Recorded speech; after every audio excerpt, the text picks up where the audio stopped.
One thing that I really want to talk about is how marriage has made me to be self-aware. I was self-aware before getting married, but it has expanded my self-awareness. And I really want to talk to you guys about it. It could help one or two people out there. So when I'm done washing, we're gonna go into discussion mode. Alright? I'm gonna see you when I'm done with it. Yes. I'll be right back. Hi guys, so I'm done with the washing. I've done everything. It's now time for us to discuss. Like I said when I was washing, I said that marriage has made me more self-aware. And I reiterated that I was self-aware. Mind you, I was self-aware before getting married. But marriage just sort of bring out some things in you that you never thought you could ever do.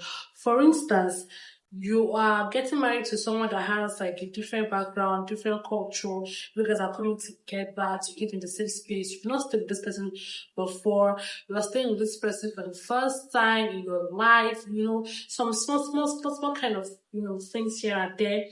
And then you realize that what is this one doing? What am I even doing?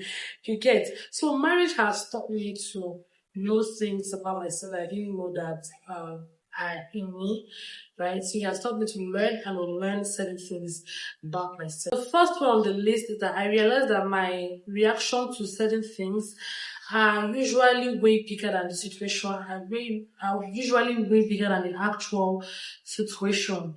Like you just react overboard and you're like, the other is like, what happened? What are you reacting to? Why are you so agitated? Why are you so hyped up and all that? I realized that certain things does not warrant me to react the way that I have reacted. And I'll give an example. When I call my husband, I always want him to pick, no matter what he's doing. If he's busy, I don't care, just pick or drop a text. And if he doesn't pick or drop a text, it becomes, why didn't you pick my calls? I don't understand. And then when he now tells me the reason why he couldn't pick that phone, I now realize that, listen, you shouldn't have even lashed out that way. It wasn't that deep. It wasn't that big of a deal. It wasn't so serious. I shouldn't have lashed out like that. So I realized that sometimes my reaction to situations are way overboard. I'm just stressing myself for nothing. Like it's the situation and the reaction they don't tally. So that number two, and I've learned that in situations like that, my husband and I have sat down to, talk about situations like this. And I've learned that I'm not supposed to react in that kind of manner without actually knowing what has happened. So right now, if I call my husband and he does not pick, I just have this I just have a sort of understanding that my husband would never see my call and not pick if it's not something important or something very, very, very, very serious that's happening at the moment that he cannot pick or text.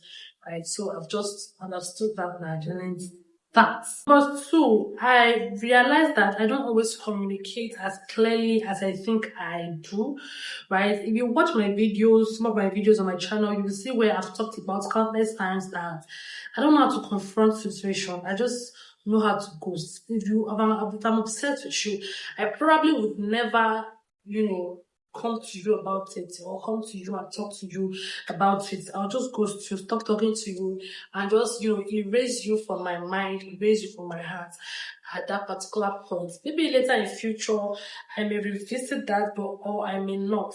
But in marriage, I have learned to communicate clearly and communicate my feelings as much as I want to. My husband is a very calculated person, very a good listener, and he likes you to air your opinion. If you don't like something, if you don't like something's happening the way it shouldn't, or the way it's, just talk to him about it. And someone that listens and he will tell you, okay, babe, I understand where you're coming from, but also look at it from this perspective. He can analyze. So he will analyze several situations down to the results. And then you will not be able to come to your senses and be like, okay, I should have communicated better instead of just, withdrawing or just putting up with some attitude. When I got married, when I'm angry at my husband, I'll not keep malice, but He knows. There's a way I'll just be giving him some kind of little attitude here and there. And I may not really communicate, what I'm feeling at that moment. Right? But I've learned to always talk because my husband will listen. No matter how long it is, no matter how boring, no matter how dry, no matter how even the most uncomfortable conversations we do have it because I know he's going to listen. And when he listens, there's always a profound solution. Sometimes I always expect my husband to understand where or understand me without saying anything. Like he should just be able to read my mind. And I know that most of us women, we like doing that thing. You just expect your spouse to know what you're going through at that time, at that moment. Of course, it's meant to read my mind. It's not a man. Yeah. Let me tell you, I did that, right? And I've learned that doesn't pay. It doesn't pay. You know what they say? All this, it doesn't pay. Don't even try it. If you are having any sort of difficulties or whatever emotions you're feeling, it's always good to air it out to your husband. If your husband is the kind of person that has to press toothpaste from the middle and you don't like it, you just tell him, babe, the way you're doing this toothpaste, I don't like it, so I don't think it's the right way to do this toothpaste. Right? And if he does not listen, you will find another solution. Because somebody that's been pressing toothpaste from in the video since when he was born, then you now expect him to change in like one month or 2 months or 3 months of marriage or even 1 year of marriage. No, no, no, no. So either you, when people talk about it and we try to prefer solutions to it, there are other ways to, take paste from this. If you don't want to press it, go and buy the paste hanger, hang it there to automatically press that way. Right? Don't work yourself out. I've learned that you don't have to work yourself out. Don't try to make him. Don't try to feel like your husband should understand every single emotion that's going on in your heart or in your mind or in your soul. No. Try to communicate to your husband better. So I've learned that as I'm sharing it for you to know today. 3, I have also learned that I sometimes can be wrong, right? I'm not always going to be right. I'm not I'm not God. There's no way I can be right. There's no way every single decision that I make would be the right one. And there's no way every single decision that your spouse would make would be the right one. Sometimes you make a decision and after sitting down and calculating about a particular decision, it comes out right. Sometimes you can make a decision that after, deliberating and consulting and talking about a particular situation, it turns out to no, not to work out as much as it's always good to take corrections. It's always good to accept your loss.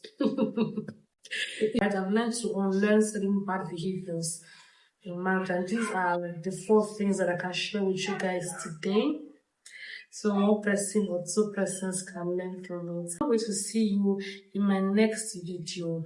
I hope you've learned 1 or 2 from this video, and I'll see you in my next video. Bye. Mwah.